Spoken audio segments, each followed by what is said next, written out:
Hello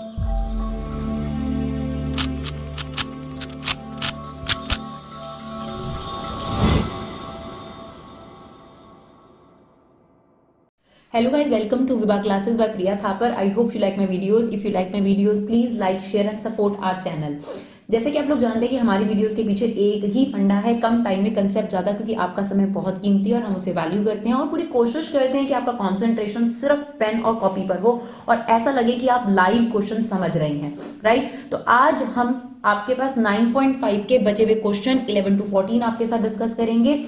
हमने इससे पहले इस एक्सरसाइज को और इसके जो एग्जांपल्स हैं वो अपलोड किए हैं। बस एक छोटी सी रिक्वेस्ट है जो हम आपको वीडियो की स्टार्टिंग में बताना चाहते हैं कि आप हमारे वीडियोस को सर्च करने के बजाय हमारे चैनल को सर्च करें। चैनल पर जाकर विभा क्लासेस या प्रिया थापर कुछ भी सर्च करेंगे, आप हमारे चैनल पर आ जाएंगे। उसके बाद आप रीसेंट प्लेलिस्ट में जाकर अगर आप देखेंगे तो हर एक्सरसाइज आपको सॉर्टेड फॉर्म में मिलेगी। अगर ना हो तो प्लीज हमें जरूर बताएं, हम उस चीज को ठीक करेंगे। लेकिन पूरी कोशिश करिए कि आप प्लेलिस्ट में जाके सर्च करें, उससे आपको कोई दिक्कत नहीं होगी, राइट। चलिए देखते हैं क्वेश्चन नंबर 11 में क्या कहता है। जैसा कि आप लोग पहले ही देख चुके होंगे कि ये लीनियर फॉर्म है और लीनियर में दो फॉर्म होती है, एक dy by dx वाली फॉर्म और dx by dy वाली फॉर्म। तो ज्यादातर क्वेश्चन तो फर्स्ट फॉर्म के ही हैं, सेकंड क्वेश्चन के कम आपके पास क्वेश्चन है, बट सेकंड फॉर्म भी उतनी ही इंपॉर्टेंट है जितनी फर्स्ट है ना, तो उस पर भी जरूर ध्यान देना है। तो सबसे पहले देखिए यहाँ पर हम क्या करेंगे, dy जो dx वाली टर्म है और ये वाली जो टर्म है इसे सेपरेट कर देंगे, राइट। अब आप देखिए सेपरेबल कतई नहीं है। क्यों नहीं है सेपरेबल? क्योंकि आप देखो x में से y को आप डिफरेंट नहीं कर पाओगे, अलग नहीं कर पाओगे, यानी ये पॉसिबल नहीं है कि सिर्फ x को यहां ले आओ और इस y को यहां ले आओ। ये तो पॉसिबल है बट इसमें से x को आप यहां नहीं ला सकते। दूसरा, ये होमोजीनियस इसलिए नहीं है क्योंकि डिग्रीज देखो अनइक्वल है, स्क्वायर है यहाँ पे 1 है, यहाँ पर 1 है, तो ये होमोजीनियस भी नहीं है। तो बचा कौन? लीनियर, है ना। तो डिफरेंशियल इक्वेशन में ये पहचान करना आसान है अगर आप थोड़ा सा रीजनिंग ले लो तो। क्लियर। अब हमें पता है कि लीनियर फॉर्म में dy by dx बनाना पड़ेगा, तो dx को हम नीचे ले गए और ये इसके अपॉन में ले आए, तो ये आ गया y अपॉन में minus x minus Y square is equal to dy by dx। अब आपको मैंने पहले भी बताया कि डिनोमिनेटर ब्रेक नहीं होता, अगर आप करोगे तो गलत करोगे, यानी you can not write y upon x y upon Y square, बिल्कुल नहीं लिख सकते। और जब तक ये दो टर्म्स नहीं बनेगी लीनियर नहीं होगा ये, है ना। इसका मतलब ये dy by dx वाली फॉर्म नहीं है, इसका रेसिप्रोकल करो। जो 10th क्वेश्चन था उसमें भी यही चीज थी, तो रेसिप्रोकल करके dy by dx का क्या बन गया आपके पास, dx by dy, और ये आपके पास हो गया minus x minus Y square upon में y, राइट। अब आप सेपरेट सेपरेट कर दो और माइनस भी ओपन कर दो, तो ये हो गया माइनस x अपॉन y और ये हो गया y, राइट। अब dx by dy वाली फॉर्म में dx by dy ये इधर आ गया, x upon Y equal to में y। अब हमारा फॉर्मेट क्या होता है, dx by dy plus px equal to q, और मैंने आपको बताया हुआ है कि p और q y के टर्म्स में होंगे या कांस्टेंट होंगे। तो ऑन कंपैरिजन यहाँ p की वैल्यू कितनी आ गई, देखो x को छोड़ दो, 1 अपॉन वाई, p हो गया आपके पास और q कितना हो गया आपके पास, y, ठीक है। अब हमें क्या निकालना है, सबसे पहले integrating factor which is e integration of p dy। अगर dy by dx by dy form है तो dy के रिस्पेक्ट में ही इंटीग्रेटिंग फैक्टर निकलेगा। Now this is e 1 upon Y D Y, तो 1 अपॉन वाई का इंटीग्रेशन क्या होगा, log y, और e से log कट जाता है तो आपका इंटीग्रेटिंग फैक्टर आ गया y। एक बार इंटीग्रेटिंग फैक्टर निकल जाए तो नेक्स्ट स्टेप क्या होता है, नेक्स्ट स्टेप होता है आपके पास x इंटू इंटीग्रेटिंग फैक्टर इस वाली फॉर्म में, q into integrating factor dy, right. तो ये आ गया आपके पास x इंटू वाई, q कितना था आपके पास, q देखिए q हमने निकाला था y, तो ये भी y और ये भी y, तो ये क्या बन गया वाई स्क्वायर। तो ये आपके पास आ गया X Y is equal to Y cube upon 3 plus सी, राइट। अब आप इसे सॉल्व करने के लिए y को नीचे ले आइए, तो ये क्या हो जाएगा, x is equal to Y नीचे आ जाएगा, तो ये हो जाएगा वाई स्क्वायर अपॉन 3 और ये हो जाएगा c अपॉन y, जो कि आपका एनसीईआरटी का आंसर है, राइट। चलिए देखते हैं क्वेश्चन नंबर 12। अब देखिए सेम, ये होमोजीनियस कतई नहीं क्योंकि इसकी डिग्री 2 है, इसकी डिग्री 1 है, तो होमोजीनियस नहीं है। सेपरेट भी आप देखो x को अलग और y को अलग तब नहीं कर पाते जब जनरली इनके बीच में प्लस आ जाता है, तो ये टर्म जो है एक ही टर्म है, जहां जाएगी इकट्ठी जाएगी, तो सेपरेट नहीं हो पाएगा ये। अब जब सेपरेबल भी नहीं है, होमोजीनियस भी नहीं है, तो बची बात कौन बना, लीनियर, है ना। तो अब लीनियर के लिए क्या करेंगे, सबसे पहले dy by dx फॉर्म में हम कोशिश करते हैं, तो ये dy by dx, अब ये इसके नीचे आ गया y अपॉन में x plus 3y square. Same वही 11 क्वेश्चन वाली बात आ गई। क्या आप डिनोमिनेटर को ब्रेक कर सकते हो, नहीं, है ना। तो ये डिनोमिनेटर ब्रेक नहीं हो सकता, तो ये दो टर्म्स नहीं बनेगी, और एक x वाली टर्म है, एक y वाली टर्म्स है, और ये बात कंफर्म है कि लीनियर है। तो इसीलिए आप इसका रेसिप्रोकल करोगे तो ये बन जाएगा dx by dy equal to x plus 3y² upon में y। अब अलग अलग कर दो, ये हो जाएगा x अपॉन y और 3y² अपॉन y करोगे तो क्या बचेगा 3y। अब ये वाली जो मिक्स टर्म है वो इसके पास आ जाएगी, ये हो गया dx/dy minus 1 upon y x is equal to 3y। इसी में हमने लिख दिया 1 अपॉन वाई एक्स, ठीक है। अब हमारा स्टैंडर्ड फॉर्म क्या है, dx/dy plus p x equal to q. तो ऑन कंपैरिजन p की वैल्यू कितनी आ गई आपके पास -1 अपॉन वाई और q की वैल्यू कितनी आ गई आपके पास 3y, ठीक। अब इंटीग्रेटिंग फैक्टर निकालना है, सेकेंड फॉर्म है ना ये, dx/dy वाली फॉर्म है हमारे पास। तो इंटीग्रेटिंग फैक्टर होगा e integration of p dy, clear. तो e p कितना है -1 upon y dy, 1 upon y का इंटीग्रेशन होता है log y, ठीक है। अब e से log कटने के बीच में माइनस आ गया तो हमें एक प्रॉपर्टी लगानी पड़ेगी, log a की पावर b क्या होता है b log a। तो जो भी यहां b होता है आप उसे पावर में लगा सकते हो, तो जो -1 है ये ऊपर चला गया, यानी कि आपके पास हो गया कुछ इस तरीके से log y की पावर -1। नाउ e से log जो है कैंसिल आउट इफेक्ट हो गया और y की पावर -1 बचा विच इज 1 अपॉन y। तो हमारा इंटीग्रेटिंग फैक्टर कितना आ गया 1 upon y। Now formula is x into integrating factor q into integrating factor dy। Now x into 1 upon y, ये जरूर ध्यान रखना है कि dx है dy है ना। इंटीग्रेशन में बहुत सारे बच्चे ये लगाना ही जरूरी नहीं समझते, बट इसके बिना अगर आप इंटीग्रेशन कर रहे हो तो गलत ही कर रहे हो। q क्या था हमारे पास 3y और ये क्या था हमारे पास 1 अपॉन y। ना y से y क्या हो गया आपके पास कट गया, तो ये आ गया x/y इज इक्वल टू 3 का इंटीग्रेशन क्या हो गया y के रिस्पेक्ट में y प्लस c। अब ये वहां जाके मल्टीप्लाई हो जाएगा ना y, तो ये आ गया x is equal to 3y² plus cy, that is the answer, right. चलिए देखते हैं नेक्स्ट क्वेश्चन, क्वेश्चन नंबर 13। चलिए क्वेश्चन नंबर 13 में इतना कंफर्म है कि होमोजीनियस नहीं है। कैसे मैंने कंफर्म करा मैं बताती हूँ, क्योंकि होमोजीनियस में क्या होता है y/x या x/y फॉर्म बनानी होती है। जब आपके पास ट्रिग्नोमेट्री आ जाए, एक्सपोनेंशियल आ जाए या लॉग आ जाए, इतनी बात समझ लेना कि उनके वेरिएबल को आप चेंज नहीं कर सकते। अगर ये होमोजीनियस होंगे तो पहले से इनके अंदर x/y log x/y या y/x बना हुआ होना चाहिए, है ना। तो अगर ये अंदर होता x/y तो मैं समझ जाती हूँ होमोजीनियस है, कुछ और है ही नहीं है। साइन y/x लिखा होता, tan y/x लिखा होता तो मैं समझ जाती कि ये होमोजीनियस है। इन जनरल देखो ऑलवेज कुछ नहीं होता, ये सिर्फ छोटी ट्रिक्स हैं जो आपको मदद करती हैं। ये 99% काम की हैं, लेकिन 1% एक्सेप्शनल केसेस जरूर होते हैं, ये बात हमेशा याद रखना। ऑलवेज कुछ नहीं होता, ये सिर्फ हमारी छोटी छोटी ट्रिक्स हैं जो आपको मदद करती हैं कि हाँ आप इन तीनों में डिफरेंस कैसे निकाल सकते हो, ठीक है। बट ऐसा भी होता है कई बार कि साइन एक्स होगा और फिर भी होमोजीनियस लग रहा होगा, है ना। तो इसलिए ध्यान दीजिएगा, ये ट्रिक्स कभी कभी काम आएंगे आपके पास, कभी नहीं मेजोरिटी काम आएंगे, लेकिन 1% ऐसा है कि एक्सेप्शनल क्वेश्चंस हो सकते हैं, ठीक है। फिलहाल होमोजीनियस नहीं है ये, सेपरेबल कर सकते हैं अगर ध्यान दो तो, अगर यहां पर होता, बट अब सेपरेबल नहीं होगा क्योंकि मैं इसको उधर लेकर जाऊंगी, क्योंकि मुझे dy/dx निकालना है। अगर मैं उसे उधर ले गई तो y इसके प्लस में हो गया साइन x के। तो अगर जनरली क्या होता है कि x और y के बीच में प्लस माइनस आ जाए तो उनको सेपरेट करना मुश्किल है, क्योंकि वो एक टर्म बन जाती है, उनको एक जगह नहीं ले जा सकते।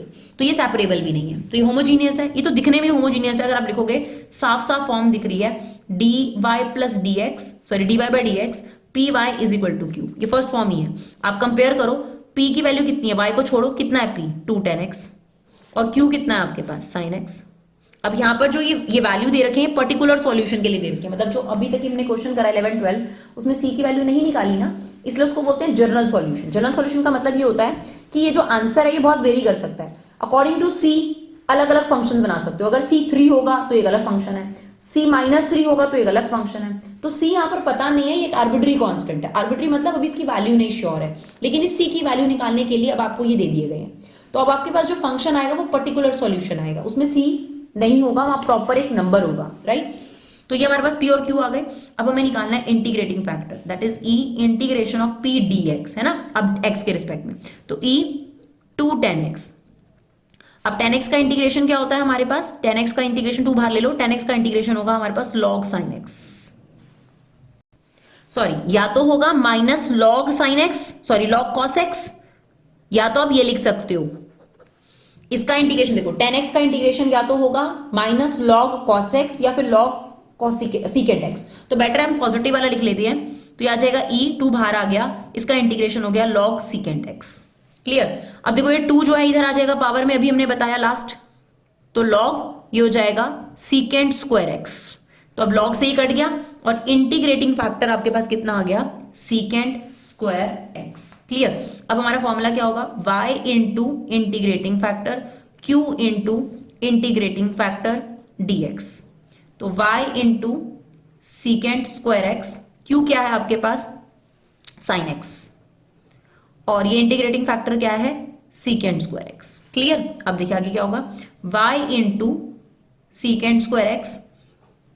सीकेंट स्क्वायर एक्स को आप क्या लिख सकते हो, 1 अपॉन कॉस स्क्वायर एक्स लिख सकते हो, राइट। अब ध्यान से सुनना, ये कॉस स्क्वायर एक्स 2 बार है ना, तो एक बार हम ले लेंगे sine x upon cos x और एक बार लिख देंगे 1 अपॉन कॉस एक्स, लिख सकते हैं हम ऐसे, है ना। तो अभी हो गया y into secant square x, sine upon cos कितना हो गया 10x और 1 अपॉन कॉस क्या हो गया, सीकेंट एक्स। अब आपको पता है किसका इंटीग्रेशन होता है, सीकेंट का, तो हमारा आंसर आ गया सीकेंट एक्स प्लस सी। तो ये हमारे पास फंक्शन क्लियर हो गया। लेकिन अब सी की वैल्यू निकालनी है हमारे को, है ना। तो सी की वैल्यू निकालने के लिए हमें दे रखा है कि y की वैल्यू 0 डाल दो और x की वैल्यू π/3 डाल दो। तो आपने भी यही करना है। अगर मैं y की वैल्यू यहाँ 0 पुट कर दूं तो ये वाला पोर्शन तो 0 हो गया, है ना, और यहाँ पर π/3 प्लस सी। π/3 मतलब कितना हुआ आपके पास 60 डिग्री। तो sec 60 डिग्री की वैल्यू कितनी होती है 2, तो 2 प्लस सी, तो सी की वैल्यू कितनी आ गई आपके पास -2। अब आपके पास फंक्शन आपने कंप्लीट करना है सी की वैल्यू डालकर, तो ये हो जाएगा y इंटू में secant square x is equal to secant x -2, right. अब हमारा काम वैसे तो हो गया, बट अगर आपको एनसीईआरटी से आंसर मैच करना है तो इसको नीचे ले जाओ। तो y is equal to secant x upon में सीकेंट स्क्वायर एक्स, ठीक है ना, सीकेंट एक्स अपॉन में सीकेंट स्क्वायर एक्स और 2 अपॉन में सीकेंट स्क्वायर एक्स। इसको आप क्या लिख सकते हो, एक सीकेंट कट गया, है ना, और 1 अपॉन सीकेंट को आप क्या लिख सकते हो, कॉस एक्स, है ना, और 1 अपॉन सीकेंट स्क्वायर को हम क्या लिख सकते हैं, कॉस स्क्वायर एक्स। तो पीछे आंसर आपके पास ये है, राइट। चलिए देखते हैं नेक्स्ट क्वेश्चन, क्वेश्चन नंबर 14। चलिए अब आपके पास हमने पहले भी ये क्वेश्चन समझाया है कि dy by dx के आगे कुछ नहीं होना चाहिए, चाहे वो लीनियर फॉर्म है, चाहे वो सेपरेबल फॉर्म है, चाहे कोई भी फॉर्म है, इसके आगे कुछ नहीं होना चाहिए। तो सबसे पहले आपको क्या करना पड़ेगा, इस क्वेश्चन को both side 1 plus x square से क्या करना पड़ेगा, डिवाइड करना पड़ेगा। जब आप दिस अपॉन दिस करोगे तो यहाँ बच जाएगा dy by dx और यहाँ क्या बच जाएगा 2x अपॉन में 1 प्लस एक्स स्क्वायर बाय, और ये क्या है basically 1 plus x square upon 1, तो ये रेसिप्रोकल होगा, तो ये बन जाएगा 1 प्लस एक्स स्क्वायर का होल स्क्वायर। क्लियर।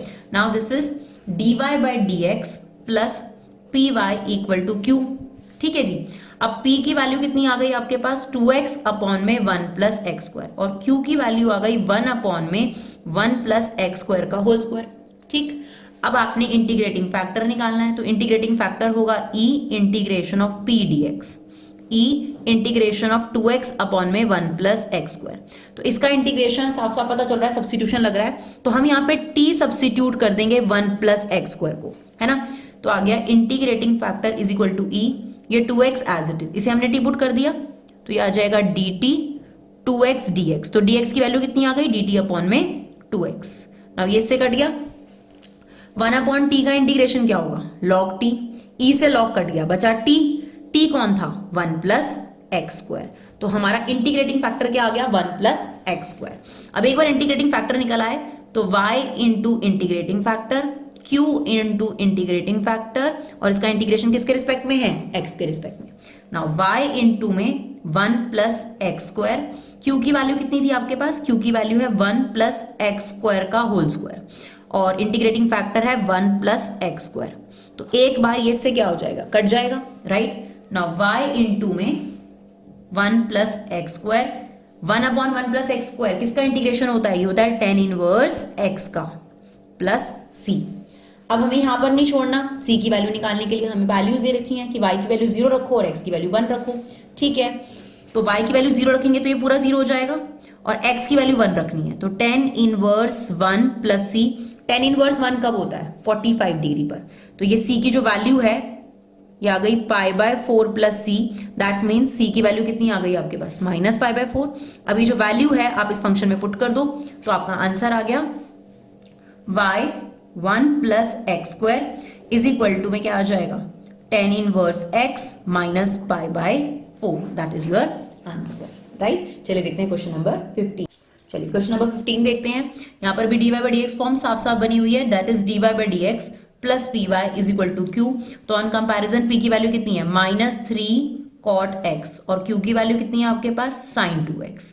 तो अब इंटीग्रेटिंग फैक्टर निकाल देते हैं, एक बार पी और क्यू आ जाए तो e integration of P D X, e integration of -3 बाहर ले लो, कॉट एक्स का इंटीग्रेशन लेना है आपने, तो कॉट एक्स का इंटीग्रेशन क्या होगा हमारे पास, that is log sine x, तो हो गया ई -3 लॉग साइन एक्स। अब हमने प्रॉपर्टी पढ़ी है ना, ये b है, b ऊपर चला जाएगा है ना, क्या पढ़ा था अभी हमने, आपको पहले भी बताया था, log a की पावर b क्या होता है, b log a, तो जो पावर होती है वो ऊपर चली जाएगी, तो ये -3 ऊपर चला गया, तो ये बन गया e log साइन एक्स की पावर -3। नाउ ये इससे कट गया, काट के नहीं दिखाना कभी भी, साइन एक्स की पावर -3 बचा, तो उसे हम कुछ इस तरीके से लिख सकते हैं, राइट। तो इंटीग्रेटिंग फैक्टर आ गया हमारे पास।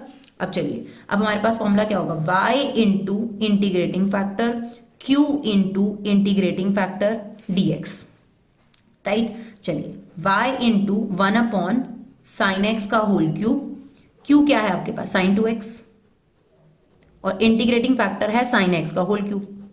तो मेरा ऐसा जनरली मानना है कि अगर यहाँ पर x एंगल है तो यहाँ पर भी x एंगल होना चाहिए, तो यहाँ पर डबल एंगल है तो हाफ एंगल फॉर्मूला लगा दो तभी बात बन पाएगी। तो ये आ गया साइन एक्स का whole cube is equal to, इसको आप क्या लिख सकते हो, 2 साइन एक्स कॉस एक्स, यहाँ पर मैंने क्या लगाया है, साइन थीटा का फॉर्मूला होता है 2 sine theta by 2 cos theta by 2, वो लगा दिया, अपॉन में क्या चल रहा है 1 साइन एक्स का होल क्यूब, राइट। तो अगर हम इसको काट दें, कट गया, ठीक है। अब अगर आप 2 बाहर ले लो तो कॉस अपॉन साइन अलग कर दो, कॉस अपॉन साइन अलग कर दो, और 1 साइन अलग कर दो, ऐसा हमने पहले भी क्वेश्चन में किया था है ना, जहां कॉस स्क्वायर था नीचे। अब ये क्या बन गया आपके पास, that is y upon sine x का होल क्यूब। अब ये क्या बन जाएगा, देखो अगर हम इसका इंटीग्रेशन ले 2, ये हो गया आपके पास कॉट एक्स कॉसिकेंट एक्स, क्या बन गया कॉट एक्स कॉसिकेंट एक्स। तो ये किसका इंटीग्रेशन होता है, ये माइनस कॉट एक्स का इंटीग्रेशन होता है, तो ये हो गया y अपॉन में साइन एक्स का whole cube is equal to, ये आ जाएगा minus cosecant x plus c. अब हमें सी की वैल्यू निकालनी है, उसके लिए हमें वैल्यू दे रखी है कि y की वैल्यू 2 पुट करो और x की वैल्यू π/2 पुट करो, राइट। चलिए अब वैल्यू डाल देते हैं, तो y की वैल्यू 2 डालनी है और ये 90 साइन 90,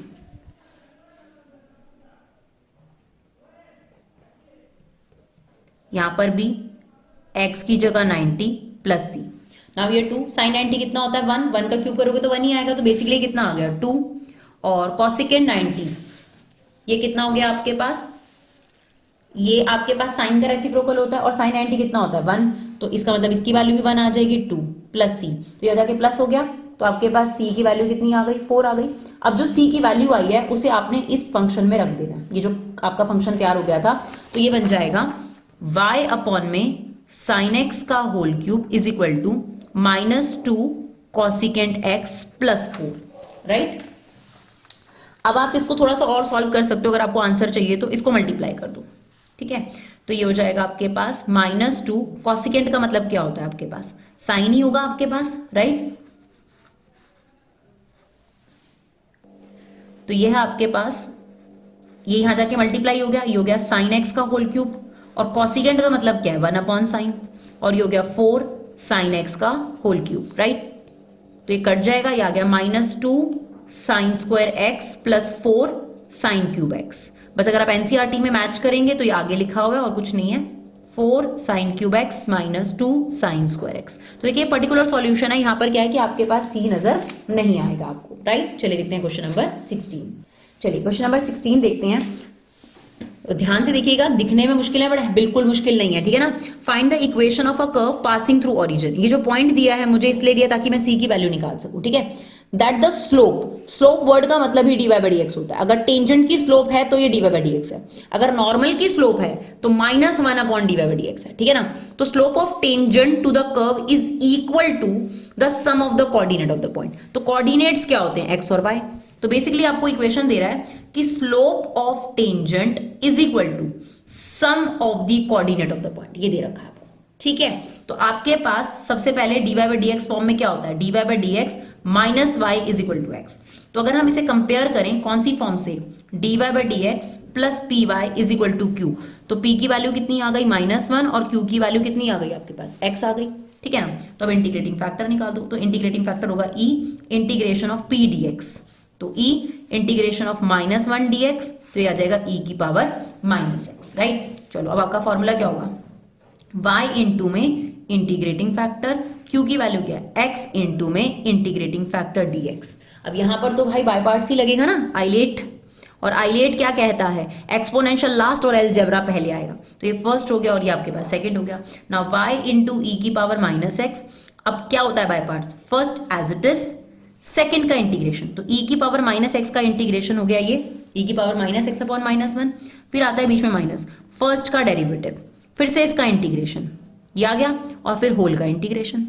क्लियर, चलो तो आ गया y इंटू ई की power minus x, this is minus x e की power minus x, minus minus plus हो गया।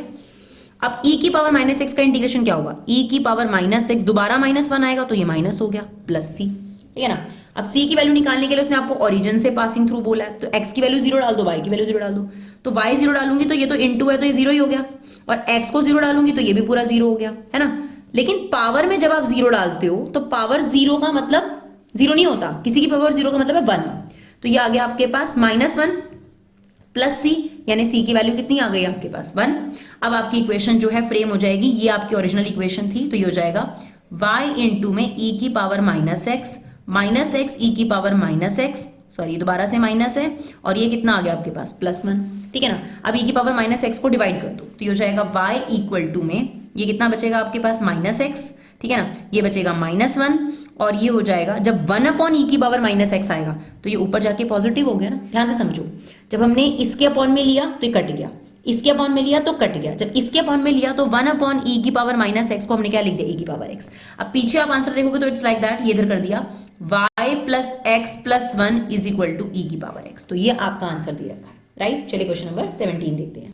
चलिए find the equation of a curve passing through the point, तो ये तो वही सी निकालने के लिए दे रखा है, x की वैल्यू 0 y की value 2, given that sum of the coordinate of any point, तो अभी भी हमने निकाला था सम ऑफ द कोऑर्डिनेट, ये हो गया, ठीक है ना, on the curve exceed, exceed का मतलब होता है ज्यादा होना, तो मैं जनरली से माइनस ले लेती हूँ, है ना, ये ज्यादा है, the magnitude of the slope of tangent. Now slope of tangent को कैसे दिखाओगे, dy by dx, to the curve by 5, by या इज का मतलब 5 इक्वल टू होता है, ठीक है ना। तो इसने कहा सम ऑफ द कोऑर्डिनेट, एक्सीड मतलब माइनस, स्लोप ऑफ टेंजेंट मतलब dy बाई dx, बाय या इक्वल का मतलब हो जाता है, या इज का मतलब हो जाता है 5, तो ये इक्वेशन फ्रेम हो गई हमारे पास, राइट। अब इसे सॉल्व करना है, तो आप एक काम करो, dy बाई dx को वहां ले जाओ और ये यहां ले आओ, तो ये हो गया x plus y minus 5 is equal to dy by dx। अब अगर हमें लीनियर बनाना है तो y वाली चीज इधर आ जाएगी, है ना, तो ये हो जाएगा dy बाई dx, बस मैं माइनस वाई को उधर ले गई हूं, माइनस वाई उधर हो गया, अब क्या बचेगा इस साइड x माइनस 5, उसे इस साइड लिखो या इस साइड लिखो एक ही बात है ना,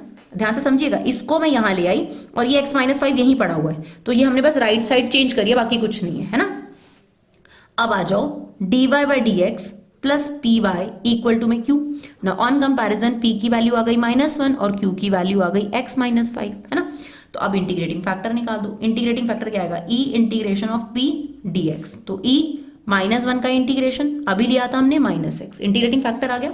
अब क्या लिखते हैं हम, y इंटू में इंटीग्रेटिंग फैक्टर q क्या है हमारे पास, ये इंटू में इंटीग्रेटिंग फैक्टर dx, क्लियर। अब यहाँ पे भी बाय पार्ट्स ही लगाना है आपने, लगा दो बाय पार्ट्स, इसको फर्स्ट ले लो, इसको सेकंड ले लो, उसमें क्या दिक्कत है, इसको फर्स्ट ले लो, इसको सेकंड ले लो, आइलेट, ठीक है। तो ये आ जाएगा y इंटू ई की power minus x, first as it is, second का इंटीग्रेशन, यही आएगा, माइनस इसका डेरिवेटिव कितना होगा, x का डेरिवेटिव 1, 5 का 0, फिर इसका इंटीग्रेशन, ये आ गया, और फिर हमें क्या लेना है, होल का इंटीग्रेशन, बिल्कुल सेम है जैसे हमने 16 करा है, बहुत हद तक सेम है। तो ये माइनस बाहर आ गया, माइनस माइनस प्लस, अब e की पावर माइनस एक्स का दोबारा इंटीग्रेशन लोगे तो फिर माइनस आ जाएगा, और यहां पर कितना आ गया, प्लस सी। अब इसने पासिंग थ्रू पॉइंट आपको क्या दिया है, 0,2, यानी x की वैल्यू 0 और y की वैल्यू 2, तो अगर मैं इसे 2 पुट करूं और e की पावर 0, है ना, और यहाँ पे x को 0 पुट करा तो ये हो गया +5 e की पावर 0, सेम e की पावर 0 प्लस सी, तो ये हो जाएगा 2, क्योंकि e पावर 0 का मतलब कितना होगा 1, और ये हो गया 5 माइनस 1, ये कितना हो गया 4, और c की वैल्यू कितनी आ गई आपके पास -2, ठीक है ना। अब c की जो वैल्यू है उसे आपने कहाँ पुट कर देना है, यहाँ पे पुट कर देना है, यहाँ पे पुट कर दो c की वैल्यू को, तो ये बन गया कुछ ऐसे, y इंटू ई की power -x minus x minus 5 e की पावर -x माइनस e की पावर -x प्लस c, तो ये हो जाएगा आपके पास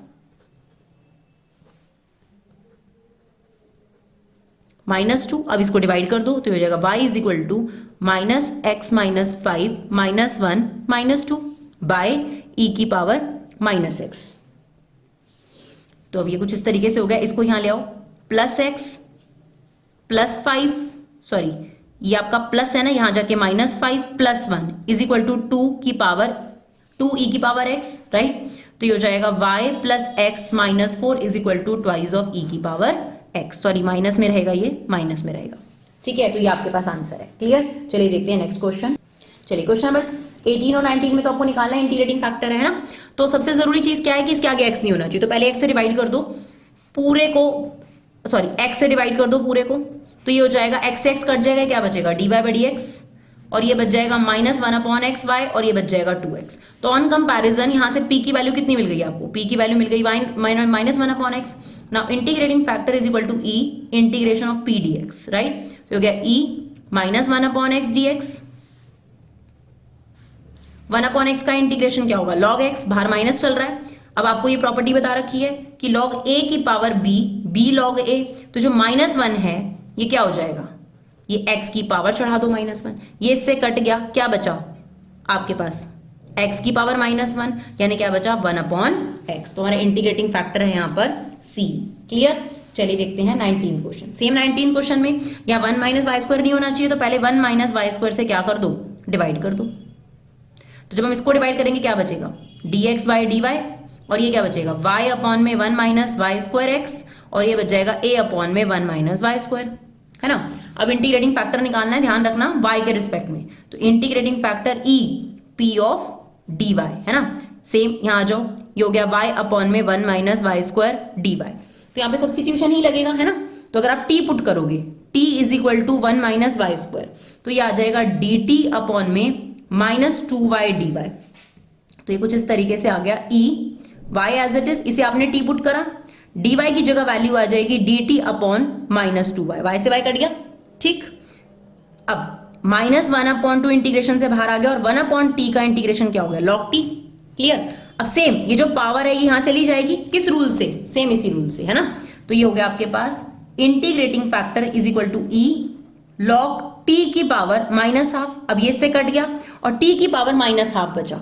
अब उसे पॉजिटिव करने के लिए क्या हम ऐसे लिख सकते हैं, है ना, t की पावर पॉजिटिव करने के लिए नीचे ले गए, तो 1/t की पावर हाफ हो गई। 1/t की पावर हाफ का मतलब क्या होता है, रूट, और t कौन था, t था 1 - y², तो ये आ गया आपके पास 1/1 - y², यानी आपका करेक्ट ऑप्शन है ऑप्शन डी।